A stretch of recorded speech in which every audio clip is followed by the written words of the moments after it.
Hey guys, welcome back. Today we got a pretty good amount of things to cover, including the 2 new updates. One is in the lives, one's in the tests. So let's get right into it. So the 3.1 update, you might have seen that one. That one is now live. So besides just fixing a bunch of glitches, the main thing here is the vote to kick being removed from the game. I talked about this a few weeks earlier about them potentially thinking about doing this, but now it's actually in the lives. Vote to kick is now gone from quick match. So my hopes is this lowers the toxicity in a quick match game. Quick match is pretty toxic overall. And I think a big part of that is the vote to kick system, which I'm sure everyone has seen it firsthand, a vote to kick that shouldn't have been a vote to kick, like a clutcher kick or something. Like someone shouldn't be kicked from the game for not clutching around. That's just not how it works. Now, obviously there's a downside to this. Vote to kick did have a reason to get rid of toxic people, but unfortunately, usually the toxic people use the vote to kick out the normal players. So this should overall just help the casual player base. So that update's now live, but the test server update, that one also helps the player base a little bit. Now, as you guys know, the Ping 2.0 system, that Ping 2.0 system was made really for the casual players or the players that don't have as much map knowledge, callouts, and overall should just help newer players. Now, the thing that annoyed a lot of players, and I'm guessing they probably got a lot of claims for hacks and stuff like that,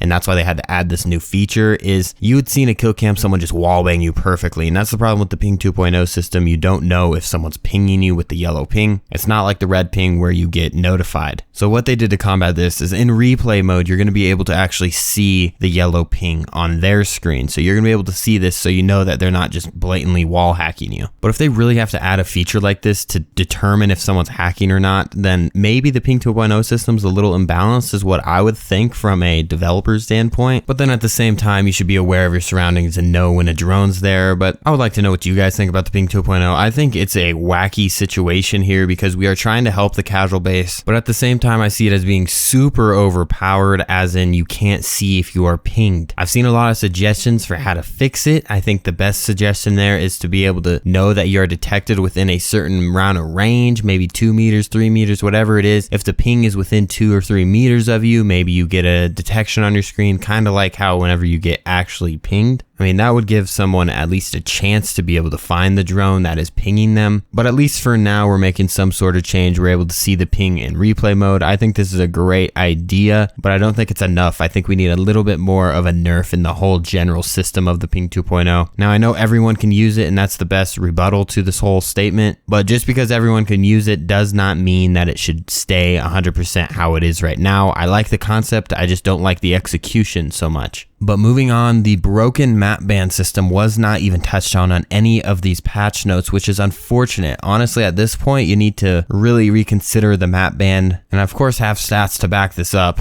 So I'm going to show you guys a little infographic here, or whatever you want to call it, a little graph. And here are the maps based off of their play percentage from most played to least most played, obviously. So the real numbers to look at is the ban percentage and the play percentage. So if we all go all the way down, Outback, Theme Park, and Chalet, and even Bank, those are all above 74% of ban rate. So you're not going to be playing those maps very often. And if you go all the way to the left, you'll see 6% of the time you're going to be playing Bank, 4% Chalet, 1.8% Theme Park, 1.6% Outback. Now, I don't know about you guys, but if you're playing unranked or ranked, I see myself playing about 4 maps consistently: Clubhouse, Cafe, Coastline, Oregon. Those are the maps I've been playing a lot, sometimes Consulate, but Border and Under, I don't think I see those maps very often at all anytime I play either of those game modes. Now, while I don't like playing the same map over and over, I do see the point though. Everyone likes more maps than the other maps, so they play those maps, obviously. But the issue is every time there's a new map that comes into the game, it is going to be all the way at the bottom of the pick rate because no one wants to play the new maps, no one wants to adapt. And that's obvious with Chalet here. You see that it's banned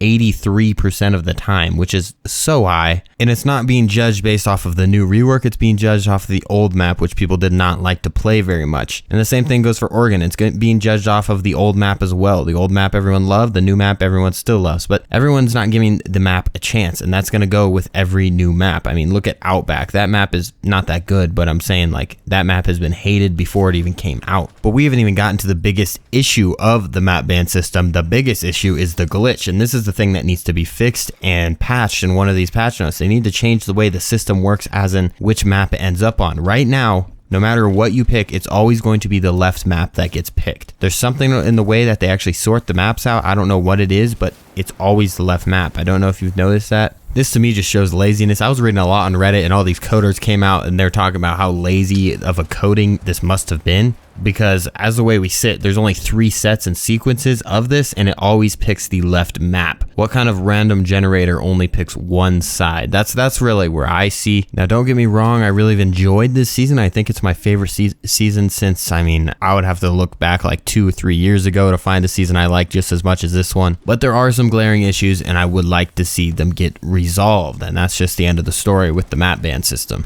But as for some lovely news for all you optimists out there for the Tachnka rework coming this season, I know we've gone over quite a few times when this Tachnka rework is coming. First, we had the R6 tweet by the developer that it is coming this season. Then it was shortly changed after that video to this year. But now even in the bio in the game, it says incendiary grenade launcher instead of the mounted LMG. So the bio's changed. He's ready to play. People are actually hacking and playing him already. So now it's just a waiting game. We wait and see, when does Rainbow Six Siege want to give us our operator? When do they want to give us our new operator Tachnka? So I'm going to give you guys my 2 guesses. These are obviously guesses and completely subjective, sort of subjective. It's going to be one of these 2 dates, but according to our last 3 seasons or 3 years, year 2, year 3, year 4, in all of these years, all of the season 3s have been released at the same time, September 5th, September 4th, September 11th, and then this year was also September. So it's just been September, the early half of September. But as for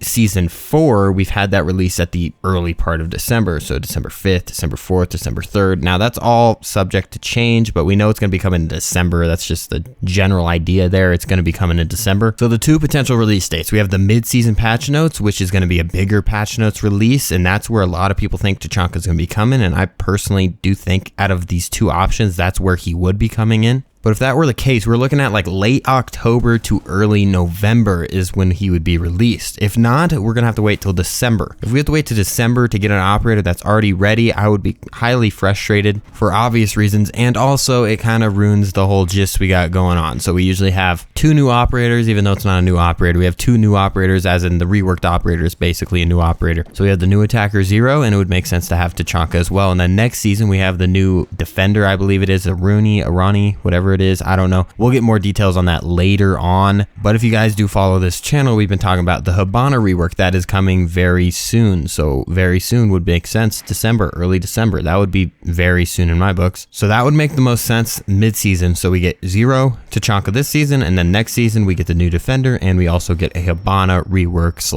/ buff. But that's going to do it for this one. I know we had a lot here. Let me know what you think of everything. You know, vote to kick, map bans, all of the hot topics we had in this one. But we are pushing 50K on the subscriber count. So for all 78.4% of you guys that aren't subscribed, just if a few of you guys do it, we will hit the 50K threshold. So thank you guys very much. I appreciate you, and I'll see you in the next one. Peace out.